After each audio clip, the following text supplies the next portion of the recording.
so more than a third. Pokrovsk is currently under the control of the defense forces, and the operation to drive out the occupiers continues. It's not easy for our troops as the enemy outnumbers us 6-1, and the Russians still have reserves, including the 76th Division, which has not yet entered the battle for the city. However, our soldiers have already achieved some successes, but these warriors are in great need of drones. During the story, you will see a QR code that will allow you to join the 82nd Brigade and join the defense of Pokrovsk. So, onward. Report by TSN Special Correspondent Yulia Kyriienko. She returned from the suburbs, Pokrovskaya. These guys are now trying to save Pokrovsk, at least what remains of it under our Ukrainian control. There are enough positions, assault actions continue, but the situation is quite difficult. Russians out of the industrial zone. Here it is on the screens, and in it they spot 2 occupiers who are going on the assault.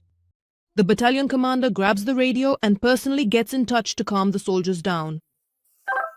But there is still a lot of work to be done for that. We have already managed to impose our will. The enemy in Pokrovsk understands that it will be very difficult for them here. Since mid-November, Ukrainian forces have managed to regain control over part of Pokrovsk and are now securing the northern part of the city. This statement was made by the Commander-in-Chief of the Armed Forces of Ukraine, Oleksandr Syrsky, during a meeting with media leaders. According to him, there was a period in the fall when there were no Ukrainian troops left in Pokrovsk, but since November 15th, as a result of offensive actions, Ukrainians have managed to take control of about 13 square kilometers of territory within Pokrovsk, Syrsky said. Currently, the main theater of combat operations is in Pokrovsk and Mirnohrad. The Russians have increased their grouping there to 156,000 personnel. It's been ongoing for 16 months. The Russians have claimed several times that they have taken the city.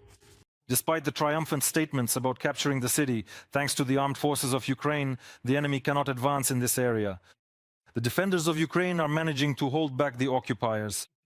Although the northern part of Chasiv Yar, if you look at it now, is, so to speak, in the gray zone for the enemy. Here they have not managed to break through our defenses. The enemy is stuck in one of the neighborhoods called Novopivnichnai. If you look at the map, you can see it. So in fact, they are trying to advance. For the past few months, they have not been able to bypass this neighborhood. The Dniprovsky Pond in order to flank us. Fighting is taking place both from the flanks and head-on. The enemy is trying to press on this area near the Dniprovsky Pond.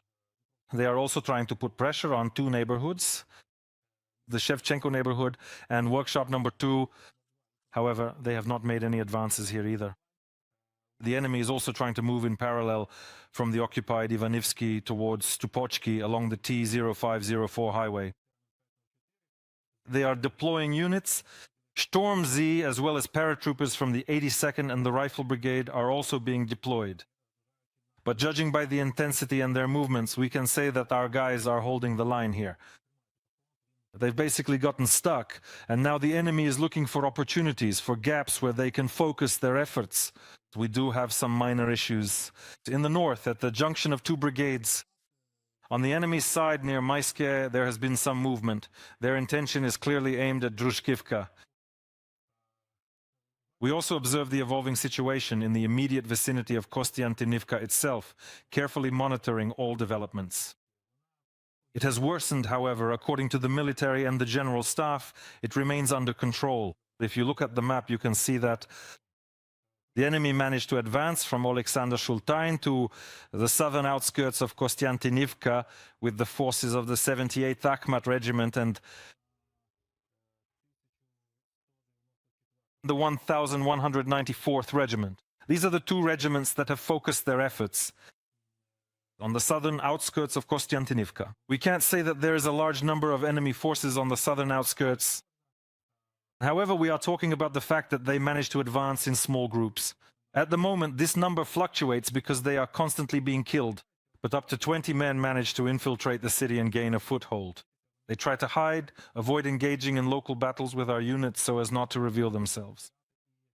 They are waiting for reinforcements. We also clearly see that the enemy is actively trying to move from the gray zone of Stupochki, specifically towards the Konstantinivka area in order to meet up with their waiting units and consolidate their positions.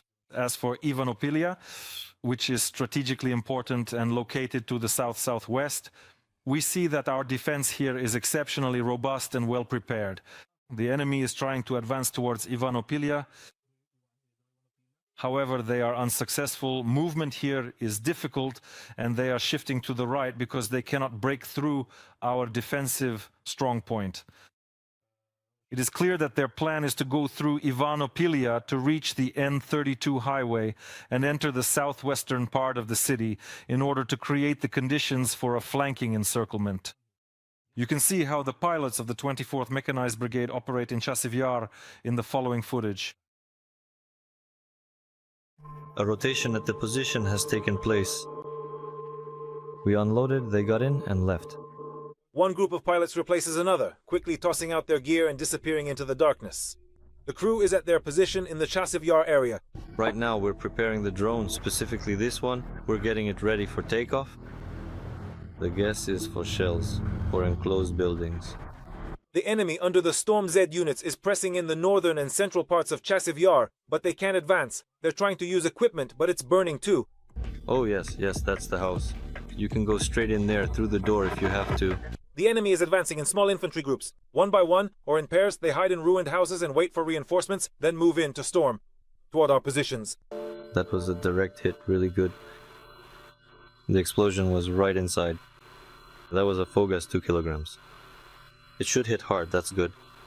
The enemy is turning on powerful electronic warfare systems, and often drones lose their video feed and control.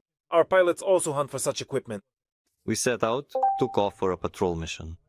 And the patrol was successful. In addition to searching for enemy targets in the city, our pilots act as a delivery service for their infantrymen. Right now a package is being prepared. It will be dropped from the sky. This is the only way to deliver food and water to their brothers in arms. We took off over Ombra, and I brought my guys some refreshing water, a few cigarettes, and some delightful treats. Despite all their propaganda claims and the hanging of rags, the enemy still hasn't captured Chasiv Yar. Even the elite Russian paratroopers from the 98th Airborne Division didn't help, as our infantry tore them apart in the streets of the city. Chasiv Yar is holding on because it's the direction toward Konstantinivka. Ruslan Yermlyuk, Spekor, Marathon, United News.